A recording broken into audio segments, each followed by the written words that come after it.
All right, well, welcome out. Debbie, Janice, and Mr. Kane, I see you're here. We've got some other people that are signed up.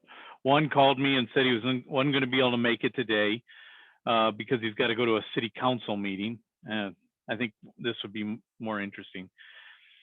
We are recording this, so I will have it to be able to send out to individuals, and I'll keep an eye on the participants panel to make sure that if anybody comes on, I'll sign them in. So this is the first of a series that I'm going to be presenting and discussing around the business world after this crisis and the business world in future crises. So I've sent to each of you a copy of the book. It's free to anybody.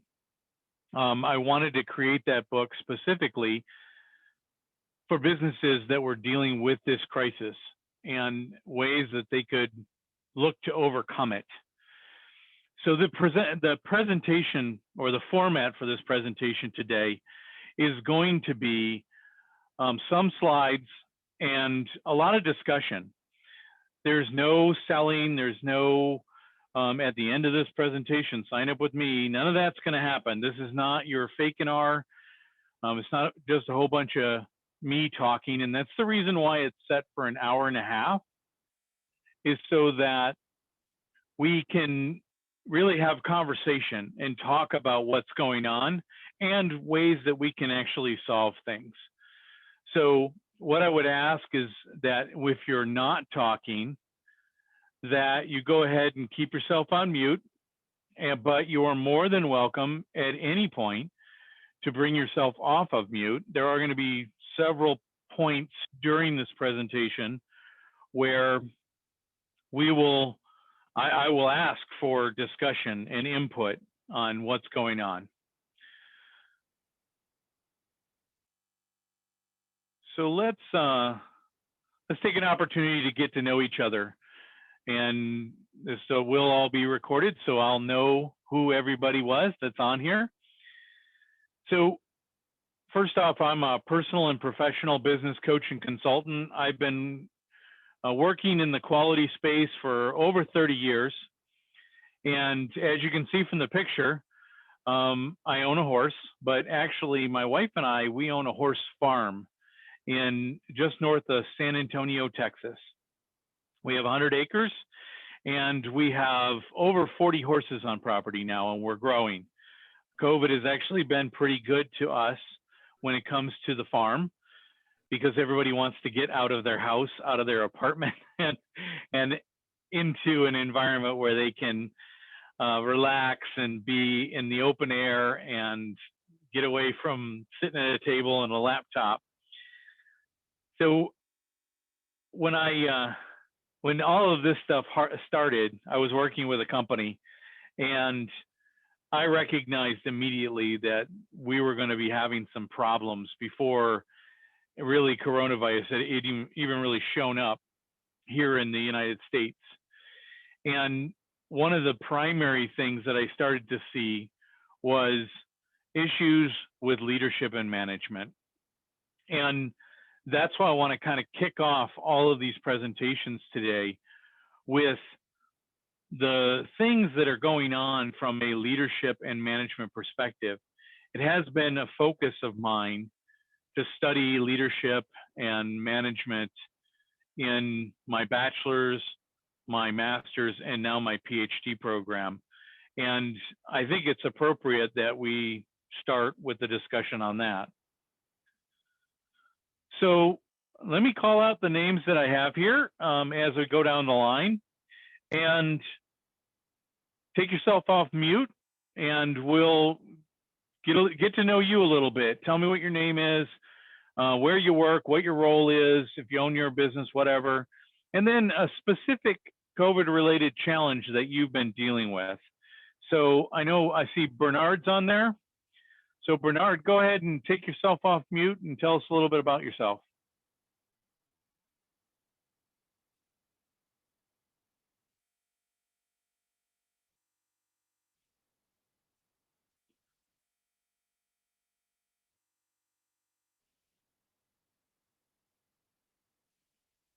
Well, let's go ahead to go to Debbie.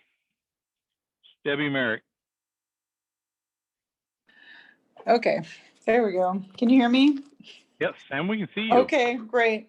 My name's Debbie Merrick, and I'm here in Phoenix, Arizona, and I am a business consultant that I primarily work with companies in the space of resources as far as lending, business funding, tax rebates and incentives from the government, and other creative partnerships or things like that. Plus, my husband has a lead generation company, and so we've actually done some organic lead generation, and we've also do Google ads and Facebook ads and LinkedIn as well. So and mainly, I mean, because I used to own a bricks and mortar business in the furniture business, my biggest thing during COVID is that I've just been following, the money as far as like where I can help the most. And I have done that in the PPE space. I've actually brokered some very large product deals. And I've also just, been of service to a lot of other, bricks and mortar businesses, because I just feel like a lot of the attention on what's going on in the world, they haven't really been addressed. And I think that there needs to be more. And so anyway, so that's pretty much me.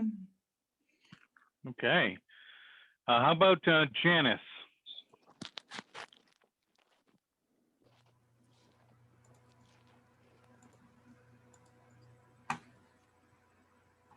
Can you hear me? Yep, there we go. Okay. Hi there. My name's Janice. I am in a town called Canton, Michigan, which is halfway between Detroit and halfway between Ann Arbor. So I'm between two big cities. So COVID's pretty hot here.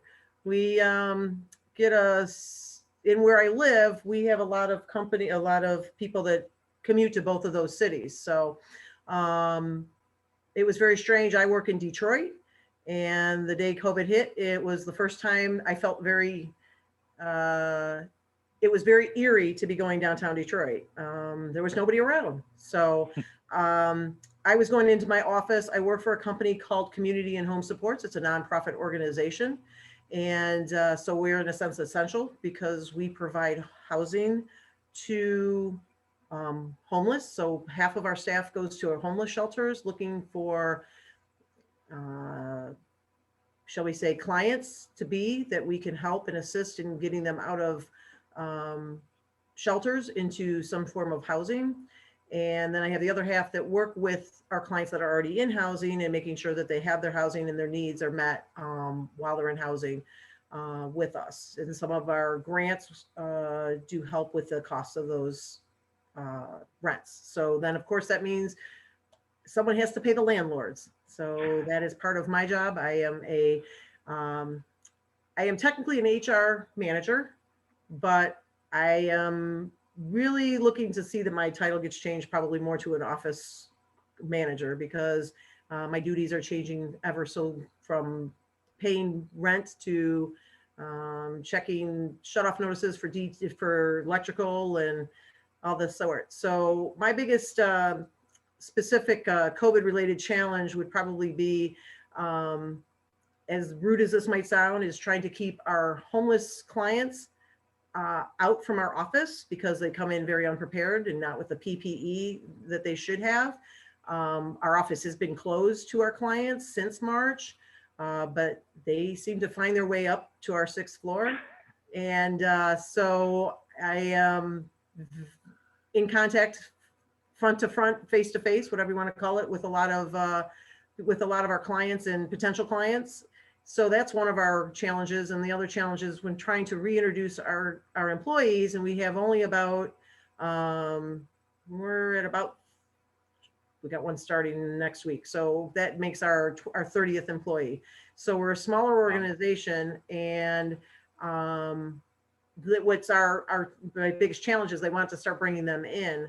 And of course, because we're nonprofit, we can't just go to some company and say, hey, what's a software program we can use to check in our employees to make sure that they're safe, like check in and say, and take temperatures. And of course we have clients that come in that are still coming in that aren't supposed to come in. And so our biggest challenge is, our office is pretty much set up. We've got some sneeze guards and things like that, but they haven't really decided who should be the person that's got to walk up to everybody and check their temperature. So we're just trying to find a happy medium and a format to use right now to try to bring some of our people back. But then the hesitant is here in Michigan, our numbers are going back up. So it might be back, like we're not going to be bringing people in. So I don't know. I kind of don't want to spend the time doing that if we're not going to be bringing people in. So Yeah.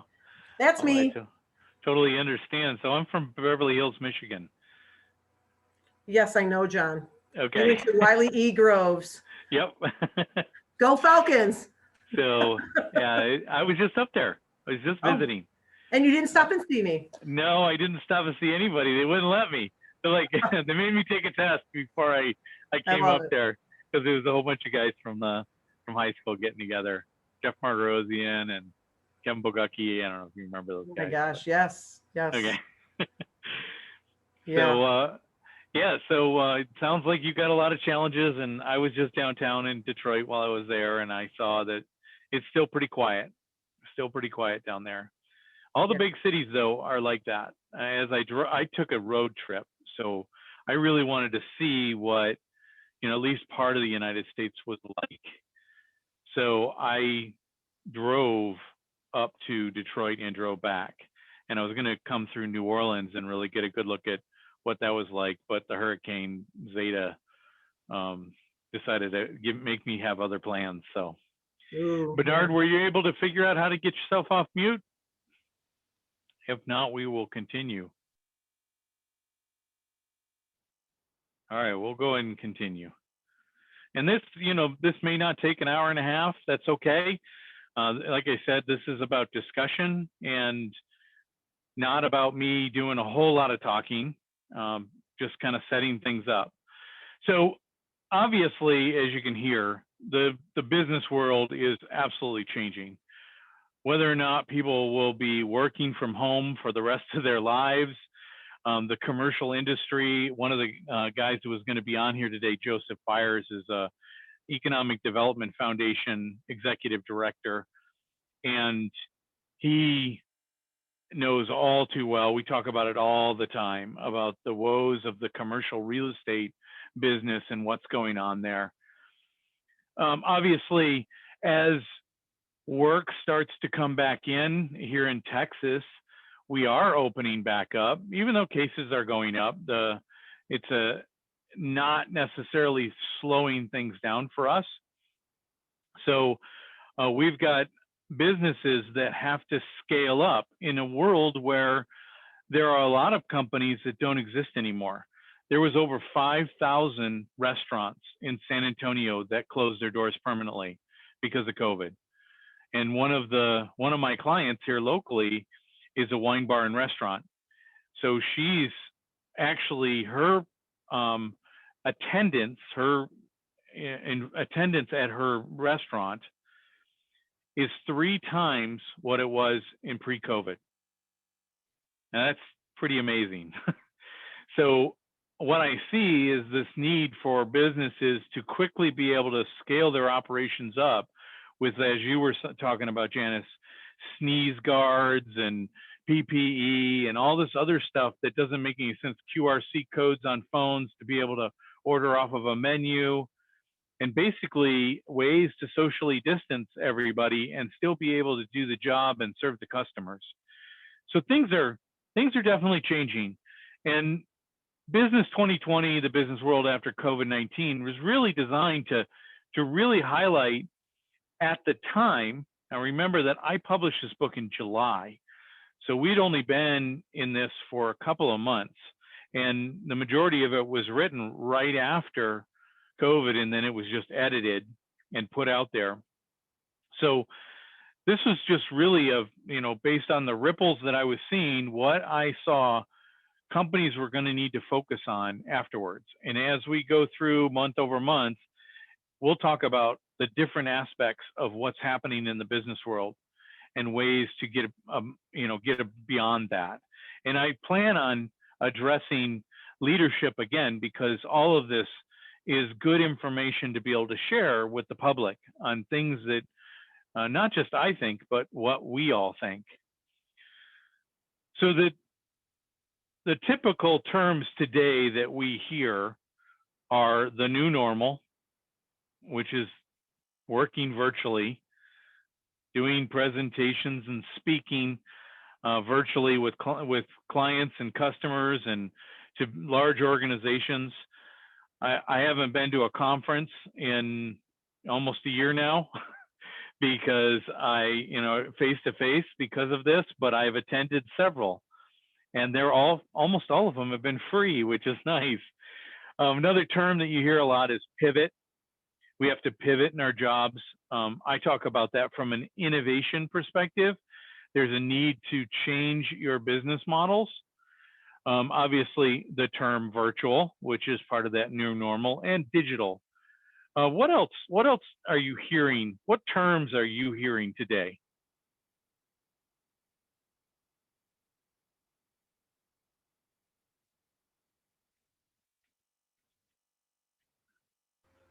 Just the ones you've mentioned. I mean, I haven't heard anything much different. So, What about you, Debbie? In the consulting space? Well, I mean, you're just hearing a lot about, what is it? Like getting things drive through, pickup, Yeah. you together at home.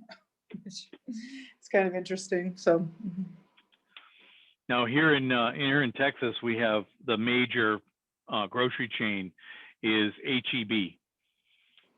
Stands for Henry Butts. That's the name of the founder of the company.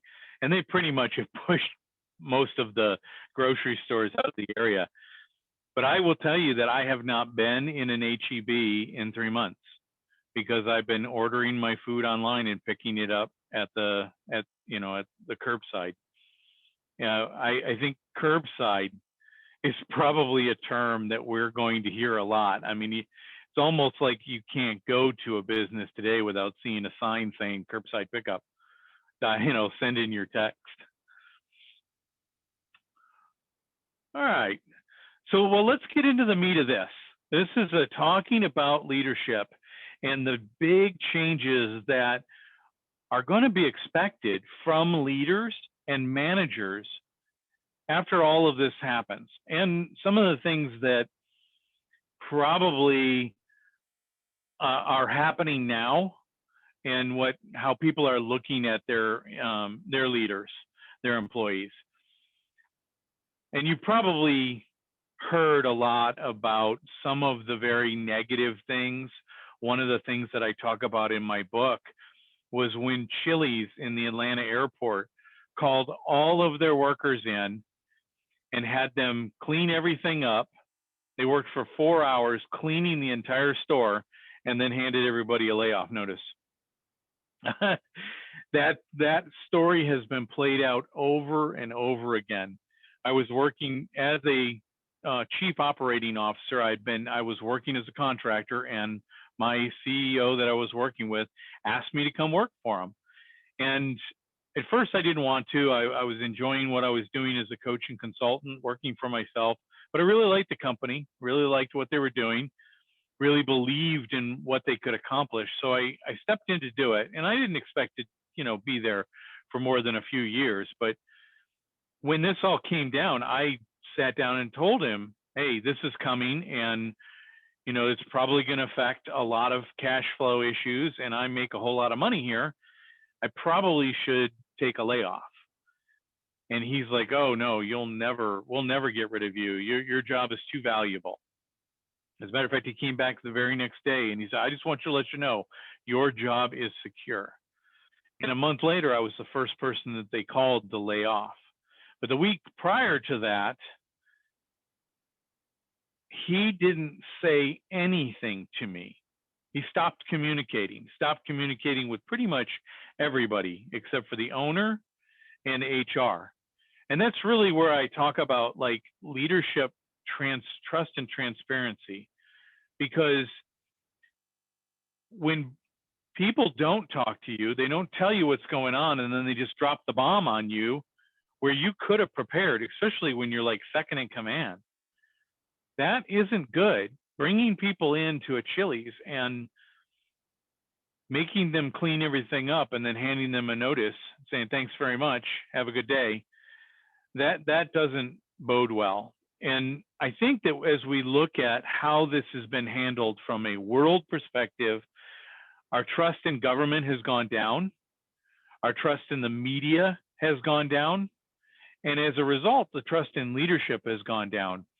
I often love to look at the polls that come out every few years that talks about the differences between the trust that we have in our political leaders, in the media, in the military, and in police. So I actually ran that poll on LinkedIn a week ago just to kind of prepare for this presentation. And the only people that actually had any trust in media are not in the United States. And for the most part, the numbers, weighed heavily to the military is number one and police second. But for the most part, people were like, I don't trust anybody. I trust God, or I trust myself, but I don't trust anybody else. And I would say that if none were an option on that poll, that probably would have been the winner, because I had more comments on that post than I've seen in a long time. But this is the situation that we're in. We don't trust the people that we work for. I actually, as a personal coach and consultant, I question whether or not I would ever go work full-time for anybody again, even regardless of how much they offered or what kind of benefits that they were going to give me, because I really don't trust the leaders of these companies. I'll come in as a contractor because you can fire me at any time and I expect it. But I have 5, 10, 15, maybe 30 other clients lined up I'm already working with. And when you put all of your eggs in a basket, you kind of expect, the people that you work for to take care of you, to have a little bit of loyalty. So in the book, I have a tale of, these are two actual leaders. So the leader number one, the leader on my left, is the leader that doesn't tell anybody anything, that selects people because they're not big enough to tell people that you're not doing a good job. They took the opportunity, and this actually happened, they took the opportunity to lay people off because they had personal feelings towards them. Springing layoffs on people over conference calls while they're working from home, giving severance packages, and I've had discussions with leaders about this, where we have to make sure that we give them a severance package and they take it, because otherwise they'll sue us. And not even contacting their employees after they were laid off. And a lot of businesses have done the other side. They've been leader number two, where they brought all their people in, they talked to them, they were very upfront about how they were laying people off, if they were laying people off, or they were selecting other ways to be able to manage through, the cash flow issues. And the ones that I've worked with that have laid off people, I've made it a point that, hey, leader, you need to make sure you stay in contact with these people. Don't let them lose sight that you care about what's happening to them, and that even though they don't work here, they're still a person, they're still a human being. So What have you witnessed more of when you look around? Leader number one or leader number two? What do you think, Debbie? I've been listening. I didn't look at this. Number two. That's good. Yes. So, a lot or what? I mean, a lot. Yeah. Good. That's good. What about you, Janice? Are we discussing my current employer or are we discussing past employers? What have you witnessed more of? Leader number one or leader number two?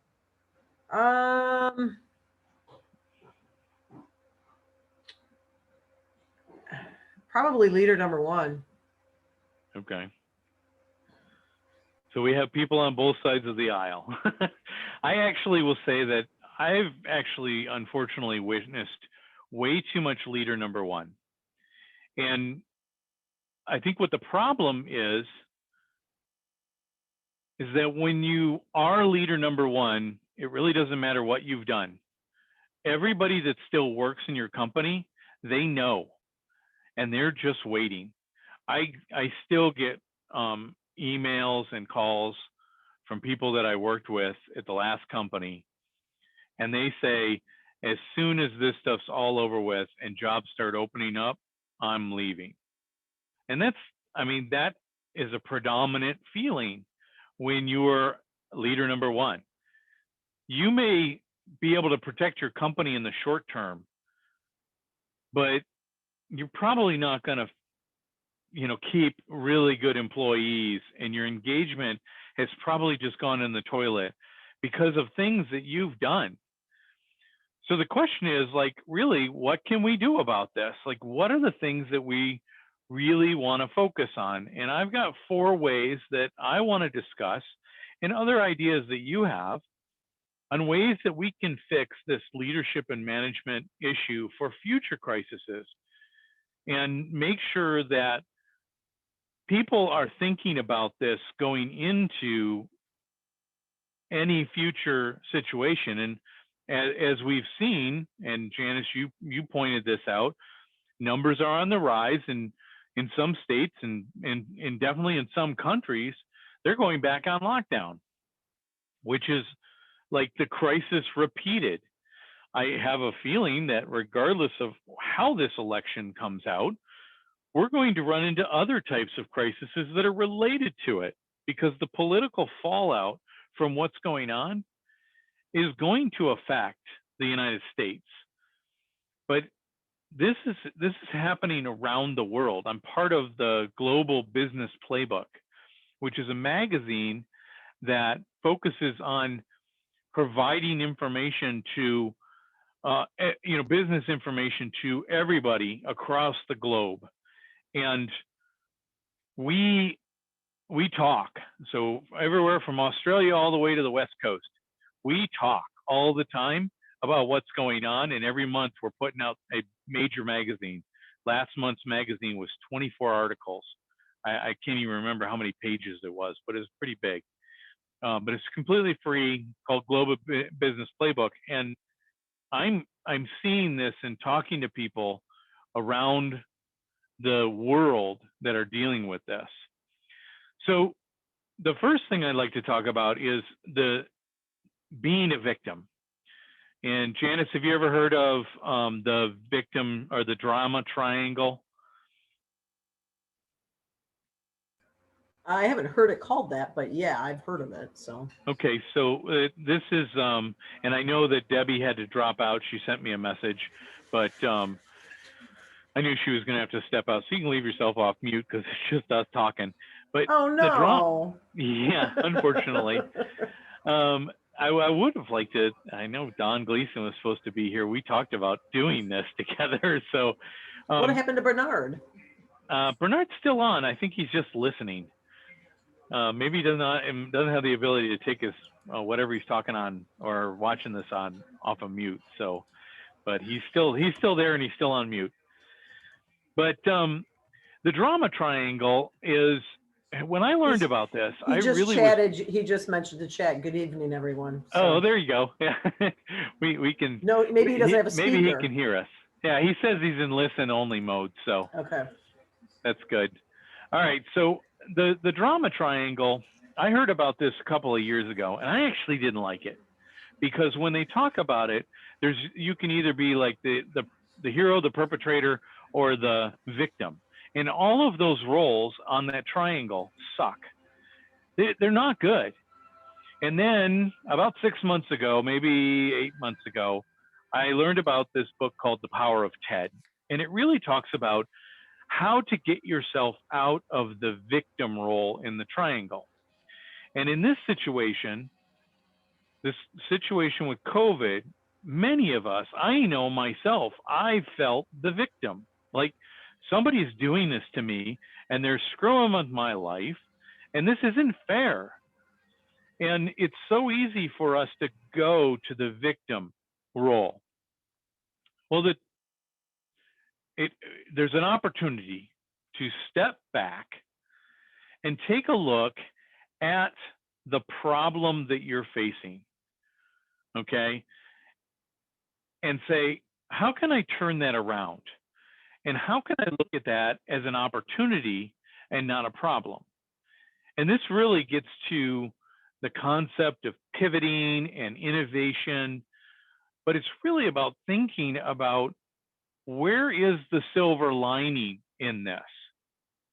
What could I possibly do to not be the victim? And I know as a leader, and I own a horse farm and we have several employees, and I wanted to make sure that nobody was negatively impacted by this. Luckily, we've actually hired people. We never had to take PPP. We've never had to, get any kind of government bailouts or anything like that because we've stayed strong. We've been able to keep everybody fully employed. But as a leader of an organization, you're worried about your business, but you're also worried about your employees, and you want to balance that. And it could be very easily to become the victim. So what's your thoughts on that, Janice?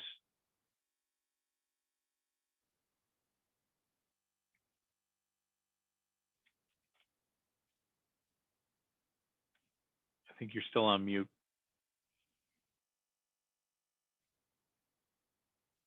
There we go. Sorry. Yeah, that's all right. I put myself off mute because I'm trying to have dinner here too, so I'm trying to multitask. Okay. I had to work and worked right up to your. It's a late dinner for you. Yeah, and I had to work straight through. So, no, I agree. I mean, I think it's very hard in the position we have had. 1, 2, 3 of our employees become COVID. The first gentleman who got it was really affected by it. I mean, he's still not 100%. And I felt like we were victimizing him because we had to let him go. We didn't have, we don't have being nonprofit. We don't have any kind of a short-term, long-term disability and all that. So I felt like I might not be the victim, but I felt like I felt bad in my position to basically have to let him go, but it was more beneficial for him because if nothing else, he can apply for unemployment. Yeah. So, but I can see the other side of that because that's how he would feel. So, in a sense, he was the victim. He would be feeling like the victim, and Right. You're feeling like the perpetrator. Yep. You're doing it to him. Yep. Exactly. Yeah. So. Well, and that's so here's the opportunity. So when I look at something like this, you have to make a decision. Leaders have to make a decision. I sat down with the CEO and I told him, you need to let me go. And he's like, oh, we'll never do that. You're too important. And I'm like, yeah, but I'm too expensive. I mean, I recognized that making the leadership decision is not easy, but it has to be made. And the opportunity that I was presenting was I was going to let myself go. Because if I did that, then I could have, this was still, nobody was working from home. We were still a month before anything really bad happened around here. I probably could have started building up more clientele and more activities. But because everybody had gone to work from home, like they told everybody in San Antonio and the surrounding area, basically Texas, businesses shut down. And unless you're, a essential employee, you have to go home. You have to work from home. And when you're in that kind of environment, the way that you approach clients, potential clients, is totally different. And the environment that they were operating is totally different. So when you're a leader, you have to make those tough choices, but what do you do afterwards? Or how do you take care of the person? How do you talk to that person and find out what's still going on and how are they doing? And, do you really want that person back? Or, those are the kind of things that take you out of that feeling like a victim and really look at what can I do? What are the opportunities that I can do? The wine bar that I work with. So this lady, she bought the wine bar at the beginning of the year. In February, she actually closed on the paperwork. In March, everything was shut down. So she had 1 month of operations and then COVID kicked her butt. The thing that helped her, the thing that helped the business and kept people employed was that they had a recurring revenue model of a wine club, and which has 330 spaces. So they have little cubbies like in a shelving setup like this. And they have 330 of those. And that's their limit right now. Well, that saved their business. So even though she wasn't open for the majority, there was a short period where the wine bar was opened. Bars and restaurants are able to reopen, and then they had to shut down again like a month later. But for 5 months, 6 months, she was dead in the water.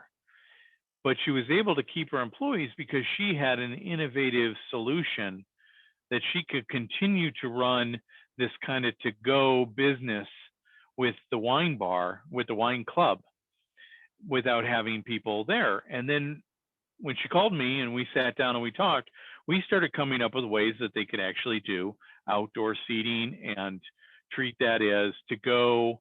So there's just food is brought out in, styrofoam or cardboard containers, like a to-go meal, but they actually set up picnic tables out there. They don't serve anybody. You have to come in and actually place your order.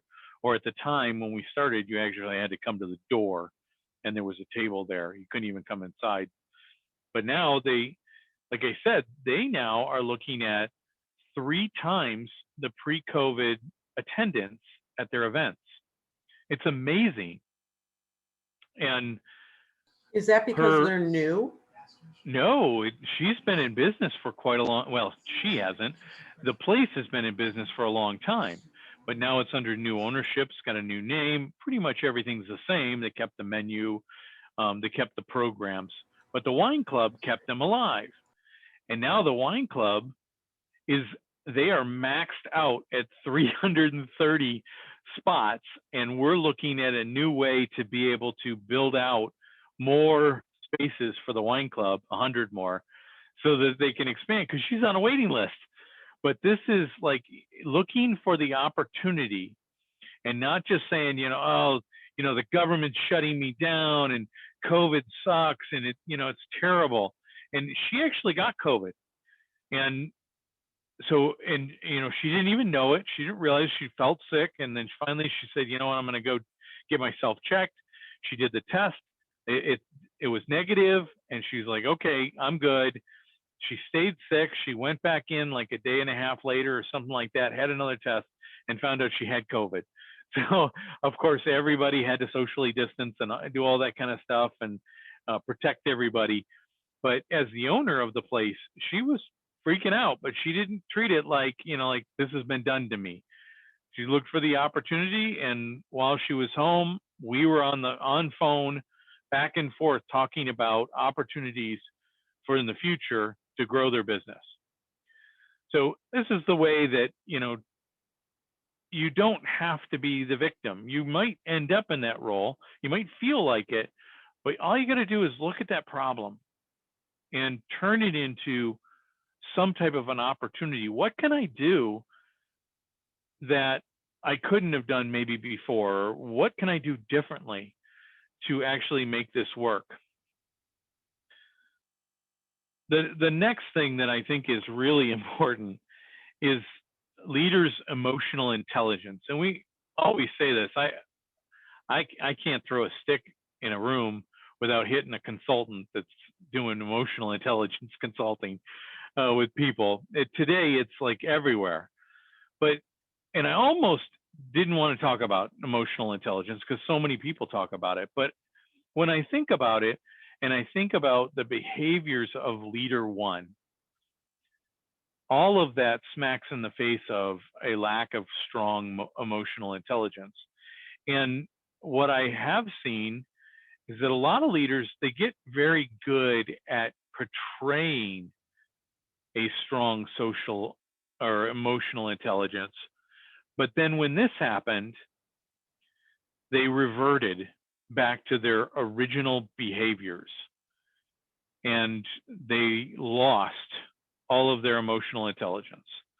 So some of the things that I talk about in the book, which we don't need to talk about here, is be Spock, really, think logically, don't get overly emotional. It doesn't mean you can't be empathetic, but don't get all crazy. Create an environment of safety for people to be able to come to you and talk to you about their concerns, because everybody's scared. Every single person in an organization that's going through this is scared about whether or not they're going to have a job tomorrow. When I was up in Michigan, Jeff's wife, she works with Discovery Channel, and they were going through a round of layoffs, and she didn't know whether or not she was going to get laid off. And she got the call while I was there to tell her that she was not getting laid off. But they were worried, and even though I didn't even know about it until she actually got the call, and then she was talking to Jeff. But every business right now is wondering what's happening, because they don't see the employees. They don't see normally the bottom line.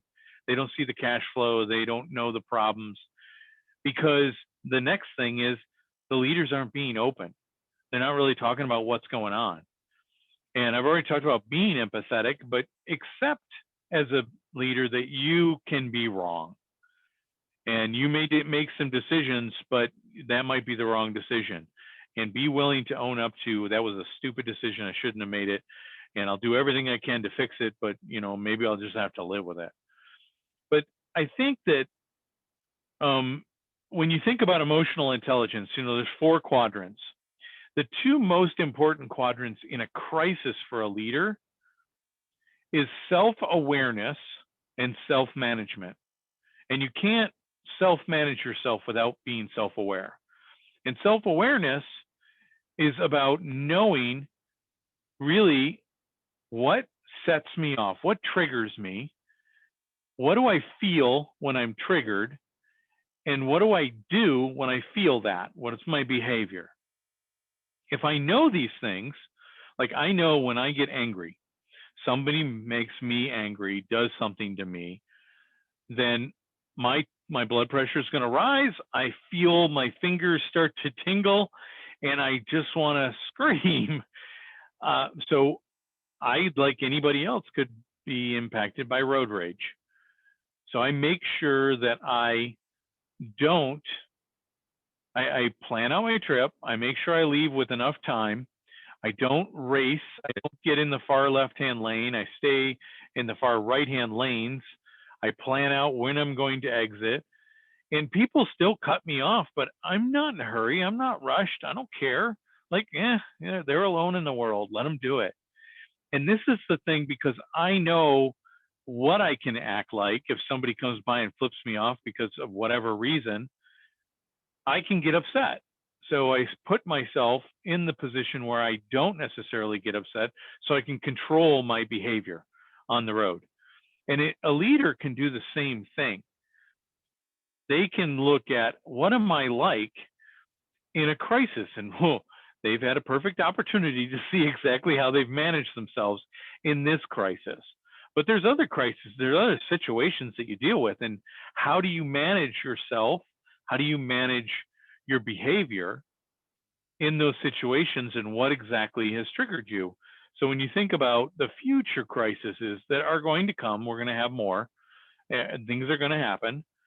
How can people get better at this? What do you think about that, Janice?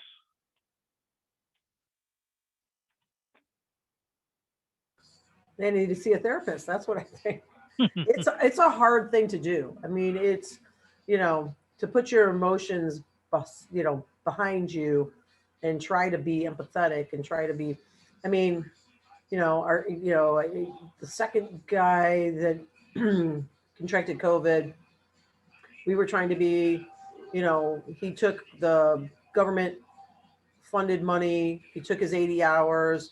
He had some PTO. And then he said, oh, I have PTSD from COVID. I need to take some more time off. And I said, okay, just so you know, there's no funding, and like we can hold on to your job and all that. Yeah, that'd be great. And I said, and I didn't ask him for a doctor's note. He said to me, oh, how about if I get you a doctor's note? And I said, that'd be great. Well, he got a doctor's note and it was for back pain. Not PTSD. Not PTSD. And I'm like, okay. And then it said 30 days. Well, it didn't have a return date. So the 30 days, as we calculated, would have been like end of September. So when we call him, I call him like the Friday before he's supposed to return and say, oh, I'm, touching base with you. I emailed him a couple times. He didn't respond. And he emailed him, and he's like, oh, yeah, I'm going to the doctor's on Monday and I'll call you right after the doctor's appointment and let you know how I'm doing. No call. Tuesday, Wednesday, no call. I'm like, okay, he's supposed to be technically back to work. So I'm like, are you coming back? Or it's hard to be empathetic when all I'm asking you to do is communicate with us. Right. And so, I think about the accepting being wrong. It's like, okay, well, what could we have done differently? So then out of the blue, he just says, I quit. You guys, this company doesn't care. And I tried to tell you I had PTSD and you don't really care. And, and I'll mail your equipment and da, da, da, da. And I, reached out to him and I'm like, okay, I'm sorry you feel this way. I'm not sure what we did. We were just asking you to communicate with us, so he kind of went off the deep end in his resignation. And like I said, we were just trying to, see when he was coming back, if he was feeling better. I mean, I didn't just say, hey, when you coming back? I was like, how you doing? How's the thing? Oh, I'm doing okay, and I'm like, how you been feeling? Okay. And then I said, any chance when you might be coming back? And that's what he said, he's going to the doctor. So I'm like thinking, okay, how could I have done that differently? But no, he's not. So it's hard with an emotional, I just want to tell him to, take a flying leap because, But you didn't, right? No, I didn't. See, that's self-management right there. Yes. And it was hard because, and then I got really, like you said, I road rage because he had the audacity to send me a resignation that's telling us how our company basically sucks. That we didn't, we didn't sympathize with him and we did this. And I'm like, we did everything we could for you. What more did you want? You're the one that didn't communicate with us. All I was doing was trying to, it wasn't like I called him every day. It wasn't like I was bugging him. I would text him because I didn't hear, he didn't send my reply to my email. So I texted him. One time I tried to call him, his voicemail's full, so I texted him. It's not like I was bugging him and constantly, I just need to know because we have clients that we have to address, which means his clients were being divided amongst the remaining people that work there. And that's an overload. And especially in this time, because everybody needs help. So, I took it really hard. I was having, like you said, road rage. I was having a really hard time. I'm like, where does he get off? And just, I felt bad for my coworker because she had to sit and listen to me vent, but, Well, that's, see, this is this is what happens, like you recognizing this is what's going on with me. And then how do you deal with that? Like, okay, what do I need to do to manage that? And that's, I think, the most important thing that, we're very good at, looking at if we really want to focus on emotional intelligence. Not everybody does, but if we really want to focus on emotional intelligence when everything is going right, that's easy. It's like I just need to be, stay away from a few things and go in my office and breathe a couple times. But when you're faced with a situation where, you're worried about whether or not you're going to get it, whether your family members are going to get it, you might have elderly parents that you're worried about. I know I was. I am. And yeah, and and I'm 55, so like I'm somewhat of a You don't look a day over 21, John. Well, I don't feel it. I mean, I don't act. But it, like we have to understand that in a crisis, it's not just one thing going wrong. There's a lot of stuff. There's stuff happening with employees. There's stuff happening with your family. There's stuff happening with the business.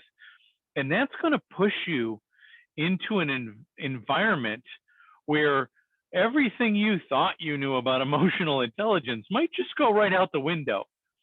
And you may do everything right. And then still you have an employee that is like, screw you, I'm going to get everything I can out of this. And trust me, I work for the last 5 years with veterans who deal with post-traumatic stress. And I know all the stories, but the environment is going to create people that are going to take advantage of it. And you want to do right by them, but not, kill yourself. And it sounds like you did everything. I mean, you're doing the things that I think leaders should be doing: calling, checking up on them, trying to help, being understanding. But you can't just let them walk all over you either. And that's important. Well, and I mean, I'm not the one who's in charge of, call it, his paperwork and making sure he's doing what he's supposed to be doing. But I mean, I'm getting that feedback from his manager, and they're like, okay, our clients have not been in contact with him. And this is prior to him taking taking another 30 days for his PTSD. So he wasn't doing, from the time he contracted COVID, returned at the beginning of May, and the time that he took another 30 days for PTSD. So from May to would be September, he wasn't doing his work either. He wasn't calling on our clients. He wasn't putting the information into the system. He wasn't updating clients, never had heard from him. So, the people who are backing him up, and they're talking to these people, oh yeah, he never called me. I haven't heard from him. And last time I talked to him was before Christmas. And I mean, so he wasn't doing his job either. So, and then it's hard that you have the audacity to write I'll call it a nasty gram. I mean, it was not the way I would have written a resignation, even if you were pissed. All you had to say is, today is my last day. I'm unfortunate. I am not able to continue working for this company. Period. More than likely what had happened is that this guy put himself, or let himself be put, in the victim role. Right. And he doesn't look at it as an opportunity. He doesn't look at the benefits. He treated himself like a victim, and he wanted to make you the perpetrator. Right. He wanted to force you into that role. And you don't need to be. I mean, you can become a creator for that.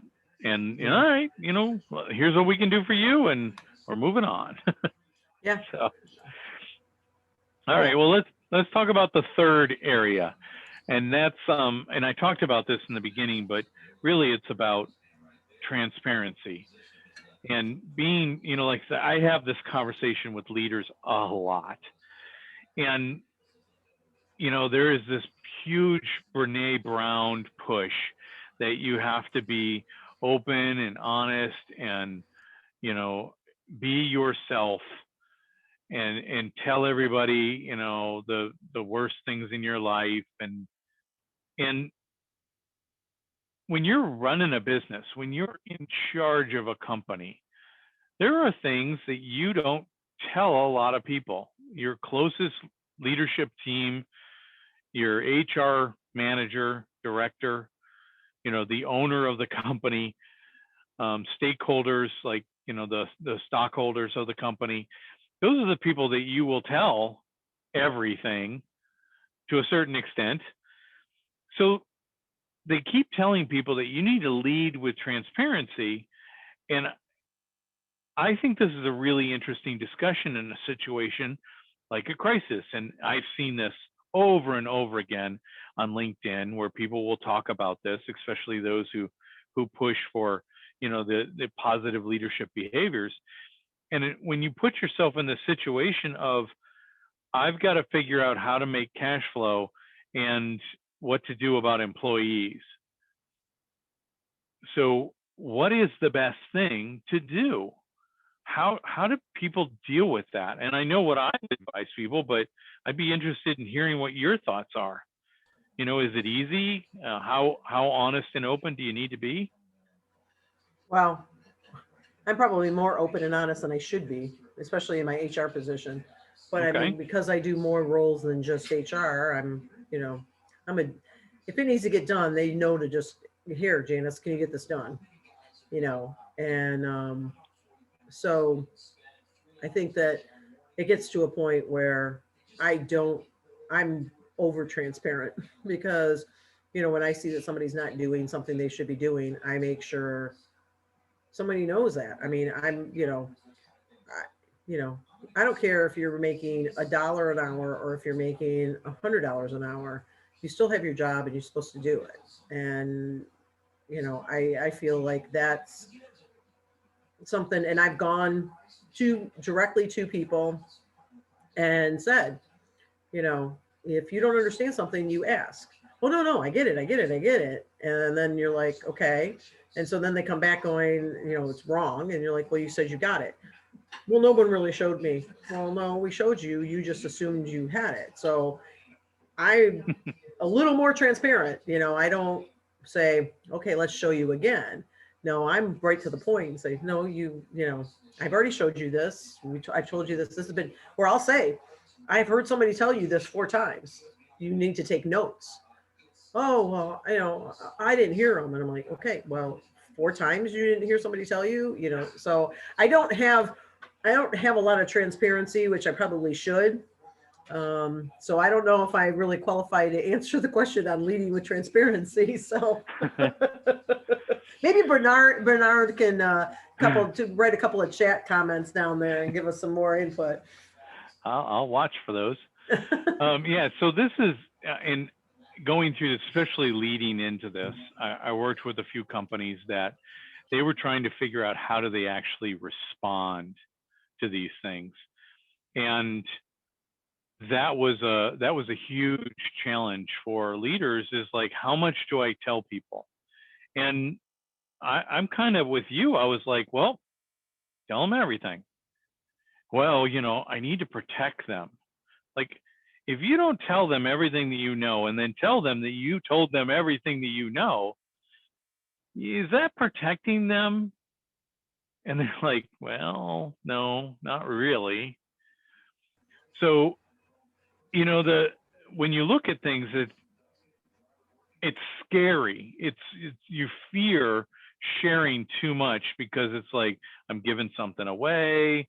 I'm showing that I'm weak. I don't know what it is, but in this situation, in a crisis, you want as many opinions about what's going on as possible. When I was in the company before all this happened, we had a deep discussion, the whole leadership team, about, hey, we need to have a big town hall. And we had just had one a month ago. We had this awesome town hall where we were like, we're going to do all this year. And, like, numbers are great. And everybody was excited. And then a month later, we're talking about having another town hall to talk about the problems that we're now facing. And the CEO kept saying, yeah, we need to do that. Yeah, we need to do that. And he didn't, and he just kept not doing it. And he never got involvement from anybody else. Yeah, that's what happened with our executive director. I mean, I kept saying, they basically sent everybody home mid-March. So it was about the end of April. I said, you should have a Zoom meeting, you should get everybody together. Let's check in on everybody. Oh, okay, okay. Never happened. Now we're in the Mm. second week of May. Well, you want to do you want to do something? I can set something up. I mean, I'll set it up. You don't have to do slides or anything. It's just pretty much a Zoom meeting. Let's BS with everybody. I mean, you don't have to make it, just check in, make sure everybody's okay. If anybody has any questions, having any technology problems, and you're like, yeah, I should do that. I should do that. It's a great idea. It's a great idea. Well, then I was on some other, like kind of like this, another group meeting with our JS Clark agency, which is an agency we use for our um, like our medical coverage and stuff. And they had a great one where it's just trying to get people involved, even, though you're not together and stuff, and, having Zoom meetings and stuff. So I kind of sent him the paperwork, or the files, and said, I think this would be a great thing. I think you should, this is something that what I kind of an example of what I was talking about. Yeah. I got to do that. I got to do that. And it's like September and it's October. He just held, because we have a lot of interns that come from different universities in the area, Wayne State, U of M, Eastern Michigan, I should say U of M Dearborn. Anyway, and so we have a lot of interns, and he hasn't even met any of them, either either by video or in person. And we had a couple new employees that other people haven't met. So he kind of just did a Zoom, hey, let's everybody introduce ourselves, and kind of just went down the list, and it went really well. And and I asked him for his feedback. How do you think it went? And he's like, oh yeah, it went really great. And I'm like, this is what I was trying to tell you to do. Very simple. He didn't have to 5 talk months much. ago. Yes, he didn't have to talk much, because most everybody, he just asked everybody, mention your name and what you do with the company and maybe how long you've been here. And that's pretty much what everybody did. They just kind of went around. So, I mean, he kept it was basically 55 minutes, and, and we probably have 10 interns / volunteers. So, so it went great. And then, like I said, it should have been something that we should have done a lot sooner. Like you said, just to lead with transparency and touch base with everybody, checking in on them. Yeah. No, it's that's one of the companies that I worked with. They were they're a contact center, call center, and they worked out of a building. Everybody was on a desktop. They all worked in the building. Nobody worked from home. That wasn't even an option. And suddenly they're not, exempt employee, or they're not required employees. So they all had to go work from home. And the president, she called me up and she's like, I don't know what to do. You're like, how do we do this?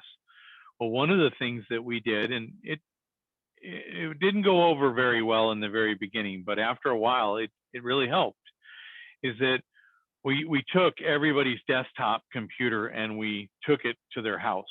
So they didn't have to use any computer that they had. We didn't want their information on that computer. We didn't want to have to create VPNs to be able to get into something. We wanted them to use their own systems. So we said, we're going to set up an appointment to come into your house and make sure you have everything you need and it's set up the way that you need it to work, and make sure everything's working. We had a computer guy there that was making sure everything was working.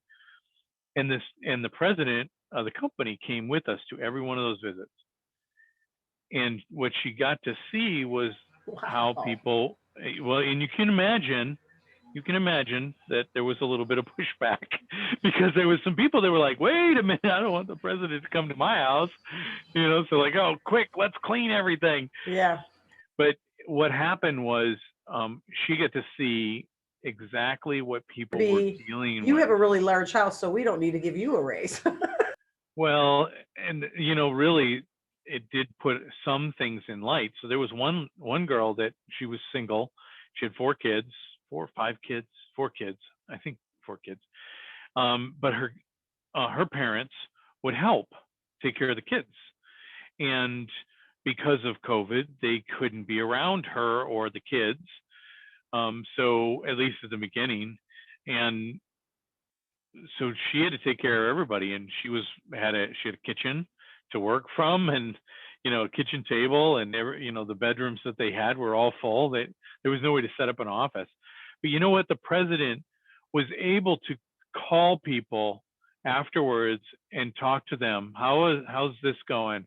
How's that working out? What's happening here? How are your parents doing? Like, she knew so much about them because she took the time to be transparent with them and let them be transparent with her. And although at the time some people were not too crazy about it, it did actually work out, and it really, I think, benefited the company and strengthened everything. They're still working from home, even though they were allowed to go back to the office. They didn't want to invest the money in like all the sneeze guards and everything between workers, and because they're all crammed into a call center. So they didn't want to put all that money into it. They spend money on the equipment, so. Yeah, exactly. And they got people monitors, and even paid for some internet upgrades to people that didn't have enough. I mean, it was validated with IT department. They're not the department, but their contractor. But yeah, there's opportunities, and here's where when you get into a crisis, try to be as open as possible with your employees, with your stakeholders, your customers, your partners, your suppliers. These people care about what's happening in your business too. They're wondering whether or not you're going to fold and leave them out hanging as well. So, all right, well, let's talk about the last one. And this, I think, is really, it seems like it's such a simple thing, but this is probably one of the biggest areas that I saw problems in, is that leaders weren't willing to make a decision, and they would let things go on for too long, or they would make a decision in like a leadership team meeting or in some type of a planning meeting or something like that, and then they would change their mind. They would second guess themselves, because they didn't have all the information. They didn't, things are moving too quickly. We didn't, you're getting conflicting reports coming in from the World Health Organization, from, Trump, from doctors, from, social media. Everybody was experts out there, and nobody was experts.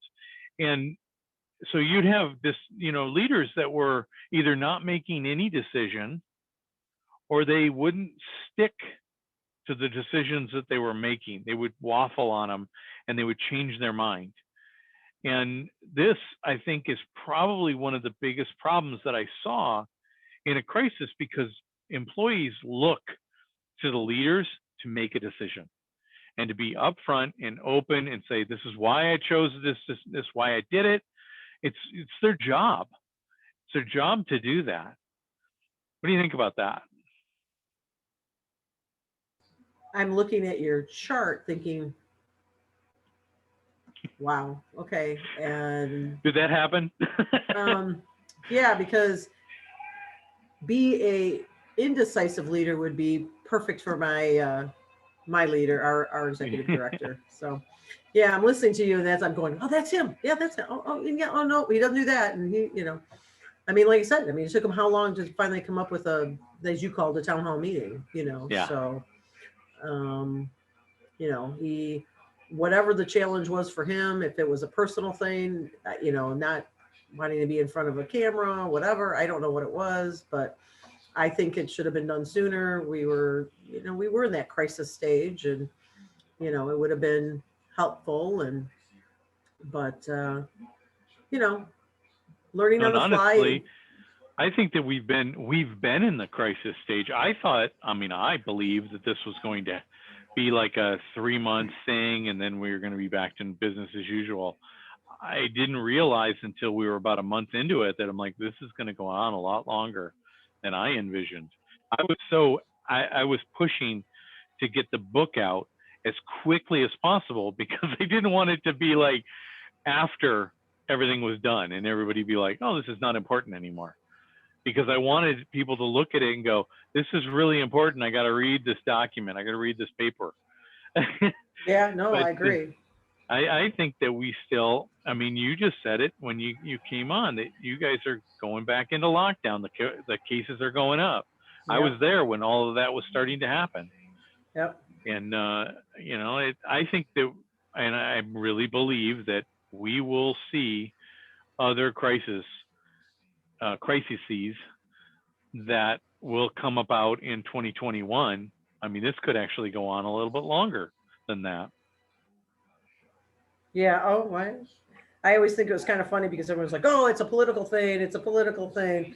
Um, so um, the election comes and goes, and it'll all be gone. And then it was like, and everyone's going, 2020 has been a rough year. I can't wait till 2021. And it's like, well, how is 2021 going to be any different than 20? Because it's just going to roll right into 21. I mean, Right. New Year's Eve, I may be curious what they're going to do in New York City for Times Square for, be interesting if they're going to actually still have it, because It'll be a virtual ball drop. Exactly. So yeah, it's and that's hard. I think that's the big thing. Is all of these things, being a leader, all of the things we talked about. I think this is the most important role that you have, is that you take in everything, you discuss, and then you make a decision and you stick to it. Right. And I would say you don't apologize for making the decision. You can apologize that you made the wrong decision. Like if it shows up and like, okay, that was a mistake. I went with the information that I had and it was not right. And when we and I talk about this in the book, but when this all started to happen, I sat down with my wife and we have a disaster preparedness plan for our farm. We do that because we're part of this organization called the Professional Association for Therapeutic Horsemanship, PATH. And we do veterans equitherapy. So veterans that are dealing with post-traumatic stress, we provide them free equitherapy. And been doing this for 5 years. Well, one of the requirements from PATH is that you have a bunch of things in place. And when I started reading through this 500 and some page document, was huge, I realized that what they were asking for was a disaster preparedness plan. And being a planner in the military and beyond, I was like, okay, I know exactly what we're looking for here. So I built one, and it has stuff on there like dealing with a fire, because it gets dry here, and a wildfire could happen. Not quite like California. We get some significant rain, and luckily this year, we normally happens in October, and we get some serious flooding really quick when we get a lot of rain. And then occasionally, although we definitely don't get the winters that you have in Michigan, but when it freezes here, that can cause a lot of trouble. When we have flooding, we can't even get really off the property. We can drive onto the road, but we really can't get into town or get to the store or anything like that. We're pretty much landlocked, and there's dry creek beds everywhere. So when all of this stuff started happening, my wife and I, we just pulled out our disaster preparedness plan, and we've got 2 checklists, one for freeze and one for flooding, because those happen the most common activities. And we pulled those checklists out. We looked at them. We said, okay, what of this checklist do we need to do, and what do we need to add? And we built a new checklist. And 2 things that we did that we were kind of worried about is, one, we pulled out a whole bunch of cash because I was worried that there might be a run on banks. And we went and we filled up all of our gas cans, because earlier in the previous year, there was a gas shortage due to a hurricane that took out a bunch of refineries, and everybody freaked out and we couldn't get gas. And so I was like, all right, let's make sure that everything's set. That was 2 things that didn't happen. We didn't have a gas shortage, and there was no run on the banks. So, which was a good thing, but making a decision, we made a decision, we did something, we stuck to it, and we were wrong, but it didn't hurt us. like, okay, we made a mistake, but that really didn't matter. And I think that's what a leader needs to be able to do, is needs to make the decision with based off of the information they have and think about, what's going to happen. So who's the leader in your company, you or your wife? She is actually the president of the company. I'm the VP. Okay, good. I am the chief operations officer for the company. Okay. She's the Right. horse person. So Okay. I defer to her when it comes to running the farm, as far as the horse perspective, because she knows horses since she was 7. I've had Oh. about maybe 7, 6, 6. Didn't have a 6 to horse in 7 Beverly years. Hills? Nope. No, never. I didn't even know how to, I mean, like, I rode one on a dude ranch once. Yeah, I've learned a lot in the last 5 years, but all right. Well, I appreciate your involvement and Debbie's while she was here, and Bernard listening while he was online. This was recorded, and I'll provide it back to you so that you have it. I'm going to try to set it up in such a way that you can access, everything with the video and everything. But I will make the audio file available immediately so that you have that. I will be setting these things up about every month, and I'll be going through the book Business 2020 and talking about different things. So next month, I'm going to work on setting up one about scaling up operations. I've run into this a lot as businesses are reopening. They're starting to deal with this, and they have to get busy and do a lot of work. So I hope that you can attend that one as well and participate in it. And I appreciate you being part of this. Well, thanks. All right. Well, you have a wonderful night, and we will talk to you later. All right. Thanks for your time. No problem. Bye-bye. Bye, Bernard.